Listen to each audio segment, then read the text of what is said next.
Pernah dengar soal kuntilanak atau begu ganjang? Di Indonesia, cerita horor bukan cuma buat nakut-nakutin, tapi juga jadi bagian dari budaya. Coba kita mulai dari kuntilanak. Sosok wanita berbaju putih panjang dengan rambut tergerai. Konon, suaranya yang melengking jadi pertanda kehadirannya. Katanya sih, dia arwah penasaran dari wanita yang meninggal saat melahirkan.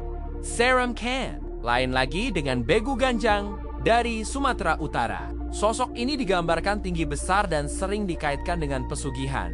Mitosnya, begu ganjang bisa membuat korbannya sakit parah atau bahkan meninggal. Walaupun terdengar menakutkan, cerita-cerita seperti ini sebenarnya punya pesan moral. Loh, mereka mengingatkan kita untuk selalu berbuat baik dan waspada. Kira-kira urban legend apa lagi yang paling bikin kamu merinding? Tulis di kolom komentar ya. Jangan lupa like, subscribe, dan nyalakan loncengnya biar nggak ketinggalan cerita seram lainnya dari kami. Sampai jumpa. Pernah dengar soal Parakang? Ini bukan cerita horor biasa dari kota besar, tapi legenda supernatural yang bikin merinding dari tanah Papua. Konon, Parakang adalah manusia yang bisa mengubah wujudnya jadi apa saja. Dari hewan sampai benda mati untuk mencelakai orang lain. Mereka ini bukan hantu, tapi orang yang punya ilmu hitam tingkat tinggi. Seremnya, target mereka biasanya adalah orang yang sakit atau ibu hamil. Masyarakat di sana percaya kalau ada yang sakit aneh dan gak sembuh-sembuh, bisa jadi itu ulah Parakang. Mereka akan mencari benda-benda aneh di sekitar rumah korban yang dipercaya sebagai wujud si Parakang. Penasaran sama kisah lengkapnya dan gimana cara orang Papua melindungi diri dari Parakang? Jangan lupa subscribe ya, kita akan bahas lebih dalam di video selanjutnya. Pernah dengar tentang orang bunian? Makhluk halus yang dikatakan mendiami hutan tebal dan kawasan terpencil di Indonesia dan Malaysia. Kisah mereka nih memang cukup populer, sebahagian daripada legenda urban yang sering diceritakan. Orang bunian digambarkan sebagai makhluk yang menyerupai manusia, sangat cantik dan kacak, malah hidup dalam komuniti seperti kita. Mereka dikatakan mempunyai kerajaan sendiri yang tersembunyi dari pandangan mata kasar. Ada yang percaya bunian berasal dari manusia yang menuntut ilmu salah atau jin yang menjelma sebagai manusia. Kedatangan mereka sering ditandai dengan bau wangi yang tiba-tiba muncul di tengah hutan. Kadang-kadang, orang yang sesat di hutan dikatakan telah disembunyikan atau dibawa ke alam mereka. Ada yang pulang selepas beberapa hari, ada juga yang hilang selamanya. Apa pendapat Anda tentang orang bunian? Kongsikan di ruangan komen. Jangan lupa like dan subscribe untuk lebih banyak cerita misteri. Terima kasih karena menonton. Pernahkah kamu mendengar suara keranda terbang di malam hari? Suara gemeretak yang bikin bulu kuduk berdiri. Hati-hati, itu bisa jadi pertanda kedatangan lampor. Lampor adalah salah satu mitos paling menyeramkan dari Jawa. Konon,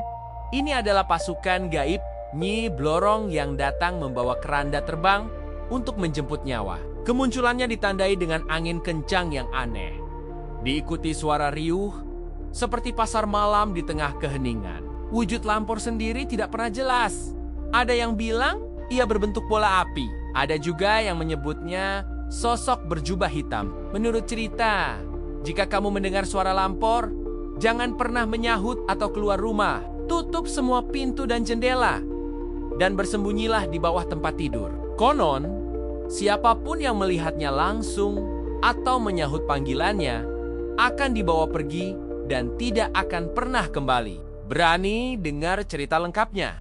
Subscribe ya. Siapa yang gak kenal Sundel Bolong? Salah satu hantu paling ikonik di Indonesia. Tapi, tahu gak sih asal-usulnya?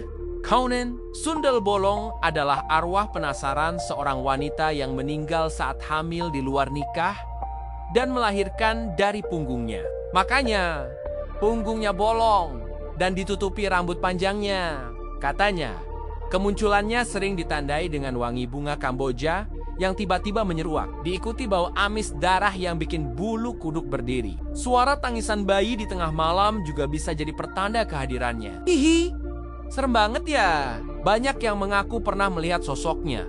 Bahkan ada yang bilang punya rekamannya, meskipun kebenarannya masih jadi misteri. Cerita ini terus hidup dari generasi ke generasi. Menurut kalian, Sundel Bolong itu nyata atau cuma mitos? Coba dong tulis pendapat kalian di kolom komentar. Jangan lupa subscribe ya. Pernah dengar soal Jenglot? Sosok misterius dari Indonesia ini emang bikin penasaran banget. Konon katanya, Jenglot itu bukan hantu, tapi manusia sakti yang badannya menyusut setelah bertapa terlalu lama. Mereka nggak bisa mati sempurna, jadi wujudnya ya begitu. Kecil, kering, dengan kuku dan rambut yang terus memanjang. Katanya lagi nih, Jenglot itu butuh darah sebagai makanannya, tapi bukan untuk diminum langsung, melainkan diambil energinya. Tanda-tanda kemunculannya sering dikaitkan dengan bau aneh atau suasana yang tiba-tiba jadi mencekam. Kalau sampai ketemu, katanya sih bisa bawa sial atau malah jadi sumber kekuatan bagi yang memeliharanya. Tapi tentu aja, semua ini masih jadi misteri besar dan bagian dari cerita rakyat kita. Percaya nggak percaya, tapi kisah Jenglot ini emang jadi salah satu legenda paling ikonik di Indonesia. Gimana menurut kalian? Coba deh tulis di kolom komentar ya. Jangan lupa subscribe.